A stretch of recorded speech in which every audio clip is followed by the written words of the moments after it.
vers vous. On revient vers vous. On revient vers vous. On revient vers vous. On revient vers vous. On revient vers vous. Voilà, on revient vers vous aujourd'hui avec le Woman Power.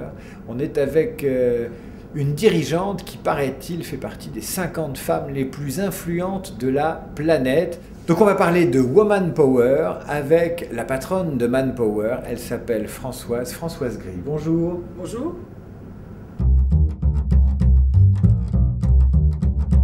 J'ai répondu à une annonce très logiquement disant je veux être technico-commercial. J'avais un background et un diplôme d'ingénieur. Et je me présente à l'entretien et je pense que ça n'a pas duré 10 minutes que la personne que j'avais en face de moi me disait « Bon, vous serez commercial ».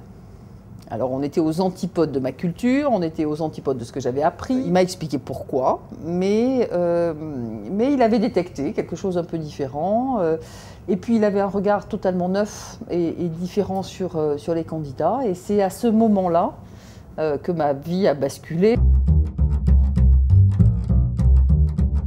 Quand je reçois des candidats, les gens qui ont une idée extrêmement précise de l'endroit où ils veulent être dans 3 mois, dans 6 mois et dans 10 ans, ça m'angoisse un peu.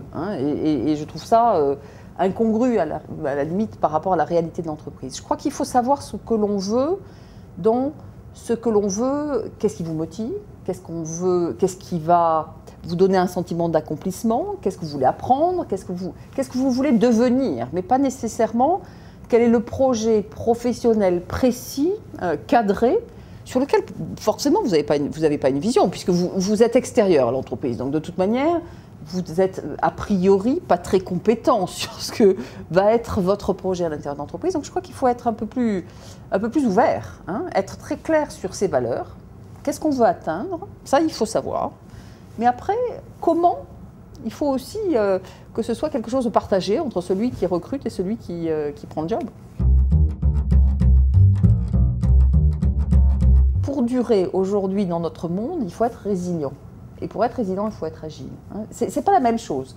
On avait effectivement ces dernières années l'idée que 2 ans, 3 ans dans une même position, c'était bien le maximum. Et il y a des entreprises qui avaient théorisé sur le sujet. C'est être capable de continuer dans une stratégie, même et y compris si les signaux ne sont pas bons, mais savoir aussi détecter quand une stratégie est mauvaise. Donc c'est avoir un objectif, mais trouver de multiples moyens d'y arriver.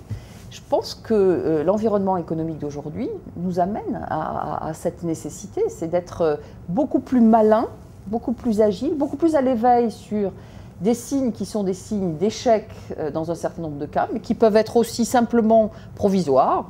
Et ça, c'est pas facile. Éviter le clonage. Dans le marché de l'emploi tel qu'il est, où il y a vraiment une rareté d'un certain nombre de compétences, où le savoir-être est très important, et sans doute plus important que le savoir-faire, il faut que l'on arrive à recruter autrement qu'en se disant « je cherche un CV avec une expérience qui correspond strictement finalement à la caractéristique ou à la description du poste sur lequel je recrute ».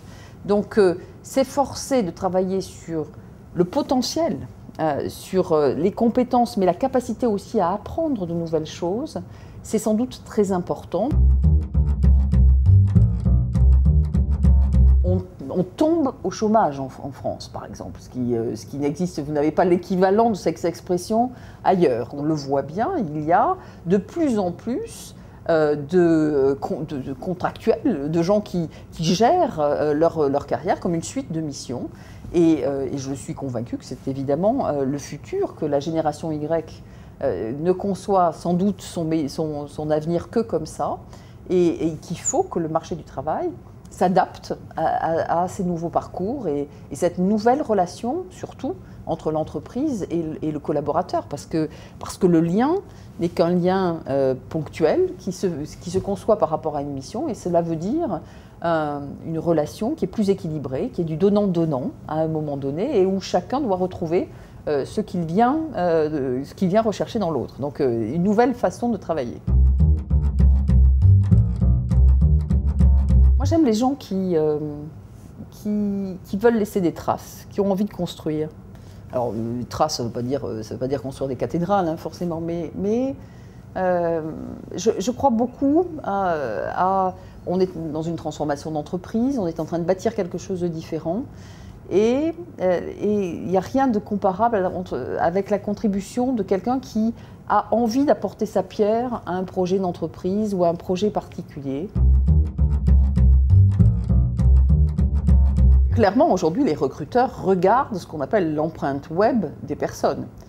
Ça peut être un blog, mais ça peut être vos amis sur Facebook, ça peut être ce que vous laissez comme traces diverses et variées sur le web et qui peut être vrai, mais qui peut être un peu travaillé aussi. Donc bien sûr, aujourd'hui, l'empreinte web de chacun des individus parle de cette personne.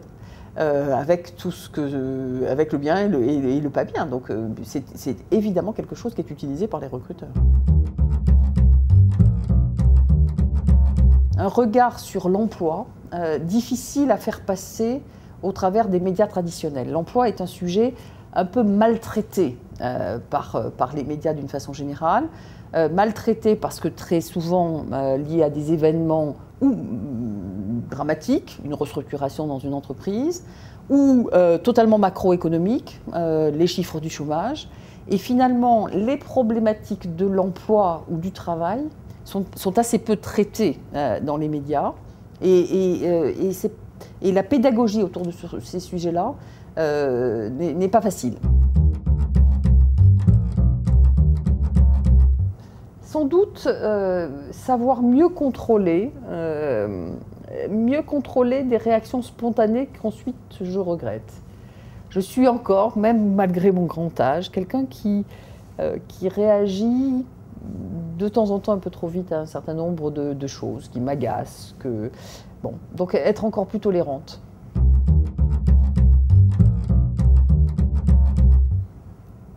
Je n'ai pas le défaut d'être langue de bois.